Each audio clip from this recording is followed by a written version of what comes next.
Bonsoir les enfants. Alors je vous propose aujourd'hui un petit tuto pour que vous appreniez vos poésies facilement avec le logiciel OpenBoard.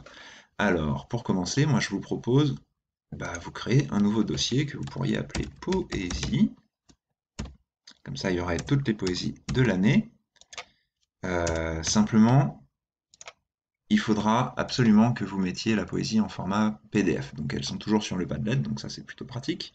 Vous allez, alors pour aller la chercher, il faut l'importer. Vous devez l'avoir téléchargée au préalable sur le Padlet, bien sûr. Et puis vous allez l'importer et puis la ranger dans votre dossier poésie. Ensuite, une fois que j'y suis, je peux ouvrir mon document que voici et vous pouvez. Normalement, ça va apparaître assez petit comme ça parce qu'on doit le voir en entier. Donc bien sûr, vous avez ici de quoi zoomer. Et puis ensuite, on prend la petite main pour aller par exemple au début de la poésie. Alors je vais prendre la fin parce que le début souvent on commence à connaître par cœur, parce que c'est ce qu'on révise tous les jours. Donc on va plutôt prendre la fin. Et voyons voir ce qu'on peut faire pour travailler la mémorisation avec une mémoire visuelle que vous avez certainement. Alors je vous propose de prendre le gros trait, il vaut mieux prendre le gros trait, et puis par exemple, je sais pas, on va faire les 4 derniers vers, ici.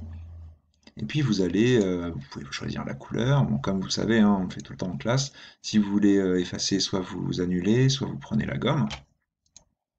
Et puis on va relire les 4 derniers. Mais le rire cessa, car soudain l'enfant pâle, brusquement reparut, fier comme Viala, vint s'adosser au mur et leur dit: Me voilà. La mort stupide eut honte, et l'officier fit grâce. Alors, je commence un tout petit peu à connaître ceci, juste en le relisant. Je vous rappelle que vous avez toujours un audio pour écouter et entendre la bonne prononciation de la poésie, sinon vous avez tendance à lire un peu n'importe comment les mots, et ça, c'est pas trop ce qui est demandé. L'idée, c'est que vous appreniez bien le français grâce à la poésie et une bonne prononciation. Donc surtout, écoutez les audios, ils sont là pour ça. Une fois que vous avez écouté les audios et que vous avez lu en même temps que vous écoutiez les audios, normalement, ça commence à venir un petit peu et vous pouvez vous amuser à supprimer quelques mots de temps en temps. Par exemple, allez, on va commencer par le mot rire. Je supprime le mot rire. Alors je fais exprès de laisser le petit trait parce qu'il faut pas dire, il ne faut surtout pas dire, mais le rire c'est ça. Pour que j'ai 6 syllabes, c'est un alexandrin, il est coupé en 6, il faut absolument insister sur la syllabe de rire. Mais le rire c'est ça, car soudain l'enfant pâle. Là j'ai bien 12 syllabes, ça fait un alexandrin.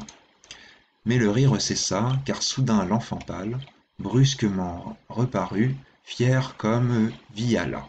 Alors, je vais supprimer le mot Viala, je vous en ai parlé. C'est un révolutionnaire de la Révolution française, donc il le compare à Viala, cet enfant. Alors normalement on dit Viala, mais pour que ça fasse 6, on va dire fier comme Viala. Ok, j'espère que la pluie ne vous empêche pas de m'entendre. Donc j'ai déjà supprimé rire, Viala, vint s'adosser au mur et leur dit: Me voilà. Alors on va dire qu'on va supprimer au mur, tiens. On n'oublie pas qu'ici il y a une liaison. Vint s'adosser au mur et leur dit: Me voilà. La mort stupide eut honte et l'officier fit grâce. Allez, je vais retirer le mot grâce. Surtout qu'on n'a pas la suite de la poésie, donc on n'a pas la rime pour vous aider. Ça s'arrête avec ceci. Et puis voilà, petit à petit, je vais enlever des mots pour essayer de le mémoriser petit à petit.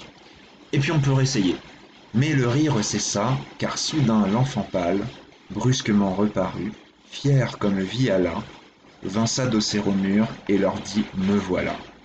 La mort stupide eut honte, et l'officier fit grâce. C'est bien sûr de Victor Hugo, né en 1802, décédé en 1885. Et puis le but du jeu, c'est d'en enlever le plus possible. Alors allez-y petit à petit, évidemment. Alors, on peut peut-être enlever le... Souvent, c'est bien de garder le début d'un vers parce que ça vous aide à vous lancer. Là, je sais que c'est mais. Mais le rire, c'est ça, car soudain l'enfant pâle. Allez, je me souviens qu'il est pâle. J'enlève le mot pâle. Je vais me souvenir de brusquement, je vais juste laisser le B. Voilà, donc vous gribouillez. Brusquement reparu. Et je me souviens qu'il est fier. Puis vous pouvez repasser un peu comme si... voilà, on arrive presque à deviner le F là. Et puis on reprend.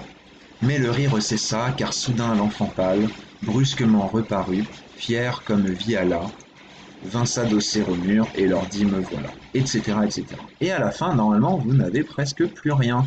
Par contre, si vous avez un trou, c'est ça que je voulais dire, si vous avez un trou parce que vous avez été un peu trop gourmand et vous avez effacé un peu trop de mots, vous avez la gomme, bien sûr. On peut prendre la petite gomme, puisqu'on a bien zoomé.